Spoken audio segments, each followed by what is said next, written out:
Dolazak u opštinu po izvod iz matične knjige rođenih, uverenje o državljanstvu ili drugi dokument, kao i plaćanje takse, uskoro će biti stvar prošlosti. U Ministarstvu državne uprave i lokalne samouprave za Telemaster kažu da će uskoro u Srbiji stupiti na snagu zakon o opštem upravnom postupku, čiji je cilj da sva neophodna dokumenta koja su građani bili primorani da podižu budu uvek dostupna državnim službenicima. Na taj način smanjit će se, kažu, čekanje u redovima, olakšati procedura, a uprava će da postane efikasnija. Gužve na šalterima u opštinama i veliki spisak neophodnih dokumenata za obavljanje nužnih poslova poznata je slika građanima Srbije. Sa dolaskom moderne tehnologije ovaj sistem je uprošćen, ali i dalje nedovoljno, a tu su naravno i republičke takse. Povoljne su, prilično su povoljne za naše tržište. Još malo pa ko plata jedna. Takse su malo skuplje, za nešto da jeste, za nešto nije, ali međutim sve u svemu nije tako strašno. Znate, nisu velike takse. Ja sam amatorila, pa sad mi više ne treba.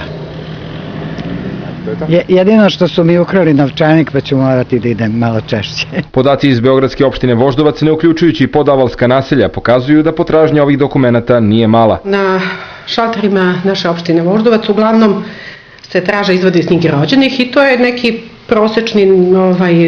prosečna cifra 1500 izvoda iz knjige rođenih. Izvoda iz knjige venčanih oko 500, izvoda iz knjige umrlih oko 300, uverenje o državljanstvu oko 850.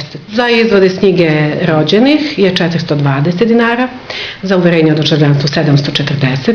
Novi zakon o upravnom postupku doneće mnogo veću sigurnost za građane, ali i privredu, kaže državni sekretar Ministarstva državne uprave i lokalne samouprave Željko Ožegović za Telemaster. Između ostalog, on uvodi, što je najznačajnije za građane, znači razmenu podataka i službenih evidencija između državnih organa, što mislim da će predstavljati najveći benefit u suštini za građane. Dokumenta kao što su izvodi iz knjige rođenih, uverenja o državljanstvu i dalje će biti potrebni građanima, kaže Ožegović, ali ističe da je sada na državnim organima da te podatke razmenjuju. Kod promene prezimena, znači prilikom udaje, mi imamo nekoliko dokumenta koje moraju da se vade i ljudi su morali da obilaze nekoliko šaltera, da vade izvode iz matičnih knjiga rođenih, zatim izvode iz državljanstva.